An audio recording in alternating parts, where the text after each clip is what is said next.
Joining us now, Washington Post senior national political correspondent and MSNBC political analyst Ashley Parker, and Politico White House reporter and co-author of Politico's West Wing Playbook newsletter, Eli Stokols. Back from the 2016 days, we got a lot to talk about here. Ashley, I'm going to start with you. We're looking at this giant gender gap in the polling. We're seeing women go out to early vote. We don't know who they're voting for. We can see the breakdown of their parties. There are a lot of Republican women as well voting. But can you point to just the predominance of evidence right now about how Donald Trump sees women, how they see Kamala Harris, how the party is seeing women, and say that maybe the women that are going out to vote early, well, maybe they don't like something that's happening?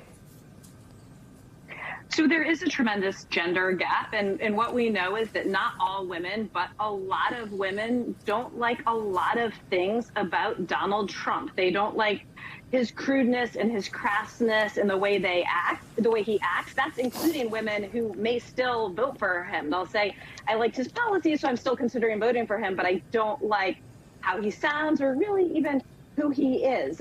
We have seen from previous elections in a post-Dobbs world and in talking to voters, women in particular, don't like the post-Dobbs world that he ushered in and his abortion policies. A lot of them don't like the crassness and the broness and the machismo of his campaign. And then just briefly going back to what you just played of him saying he will be the protector of women, whether they like it or not. There is just such, and I say this from my reporting as a reporter and also as a woman existing on planet Earth, that whether they like it or not, there is just such a visceral history of things being done to women and their bodies, usually but not always by men, whether they like it or not, that it feels like there will be some muscle memory there of what women remember that they didn't like from a boyfriend or a boss or a coworker or someone on the playground. And then you can also then tie that to his abortion policies, because there is now a real world, depending on what state you live in, you as a woman may have to carry a pregnancy to term, whether you like it or not. You as a woman, depending on your state, may be having a complicated miscarriage from a desperately wanted pregnancy, and you may have to hemorrhage and bleed out in an emergency room, waiting room, whether you like it or not, because the doctors there don't feel comfortable seeing you. So again, he said this very close to Election Day. It's unclear how much pickup it will get, but it is the sort of thing that traditionally be very likely to resonate with female voters. I think you hit on something really important there, because if you're listening to whether they like it or not, I think you're right that a lot of women have a visceral reaction to that because it does sound menacing. It reminded me of the grab them by the P word that he said in the Access Hollywood tape. You know, I do it whether they like it or not. He didn't say those words, but it had that sentiment behind it, or felt like it had that sentiment behind it at the time.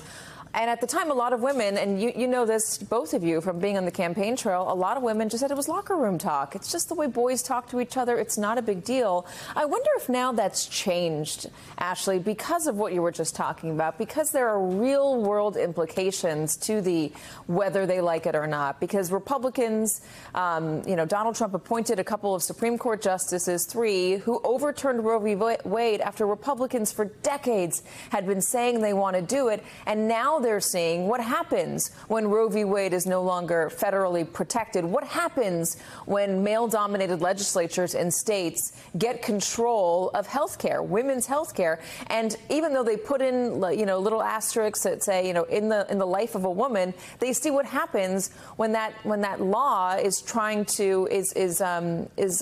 interpreted by doctors, and how vague it can be, and what that means for them in the real world, in a hospital, in their lives. It's not just locker room talk any longer. It's now in the real world. That's right. And again, you do have to connect some dots there, but they're pretty basic dots to connect, because we have been living in a world after Roe was overturned where we know from friends and family members and news stories across the nation actual real examples of women facing devastating consequences when they cannot get access to reproductive care. And so it stands to figure that this will be a potentially another way that female voters in particular connect this to what they fear in a post-Roe world, what they don't like about it, what they don't like about sort of the menacing leer to those whether you like it or not comments. And again, lastly, Vice President Harris, her closing argument, she sort of has three prongs, and one of them is reproductive rights. And Donald Trump here just sort of added something to the ether that helps make that case for her, which is not decisive for all voters, but it is certainly decisive for some. Eli, I want to bring you in and ask about messaging here.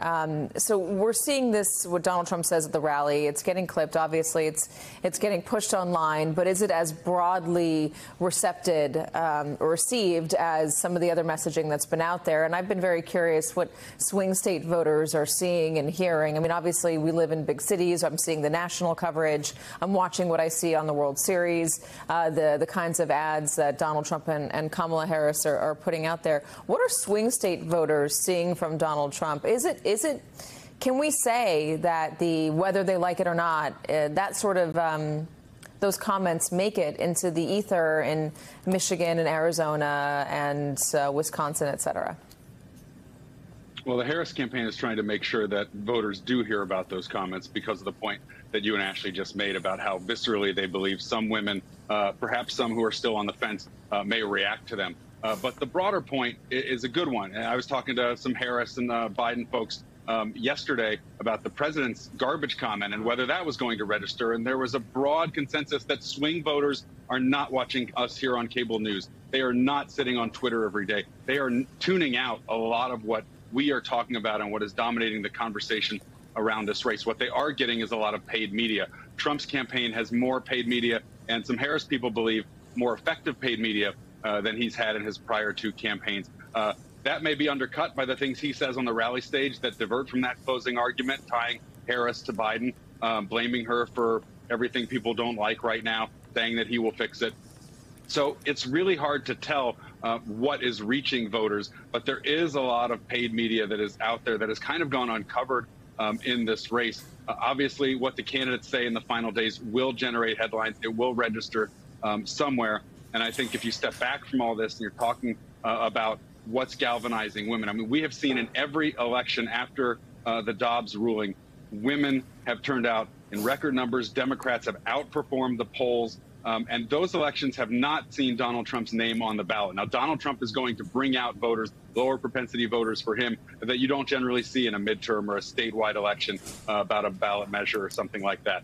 You will see them voting here, but you will also bring Donald Trump's baggage to the table. You will see people who are not only upset about Roe being overturned, but people who are repulsed by Donald Trump and who may be ambivalent because they do feel that Trump might be a better steward of the economy. At the end, if they are still on the fence, they are still trying to decide this could be the sort of thing that swings those few remaining undecided voters. And, you know, it's not just the TV ads that people are hearing from the presidential campaigns.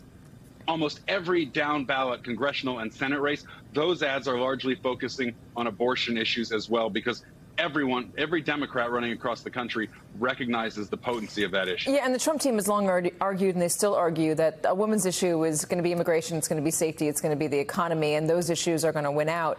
But on the subject of paid media, are there enough people out there watching television and seeing commercials on TV where that paid media is hitting?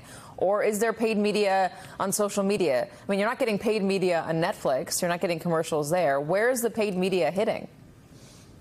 No, you are actually. I mean, that's what's remarkable about this campaign is Future Forward, for instance, the number one Democrat super PAC supporting Harris. They have spent more than half of their advertising budget on digital spots, not on television. And so they are trying to reach people in those places, you know, on their phones, on TikTok, on social media, and also on YouTube. I mean, we'll flip to you know, Google TV, Disney Plus. We'll be tuning in Spidey for our kid. And you know what's sitting right there at the top of the page? A Harris rally in full. So they are putting their information wherever they can. And the Trump people are doing that as well. I mean, this is sort of a podcast election. All these voters are in different silos, and the campaigns are making strategic decisions about where to reach them. So when we think about the messages that they're generating, yes, we see some of them on commercials when you're watching the World Series, but there are a lot of things reaching voters on their phones. That's harder for us as journalists to detect, but that is happening, and that could go a long way to deciding what voters are seeing and processing and ultimately deciding in the final days. Let's bring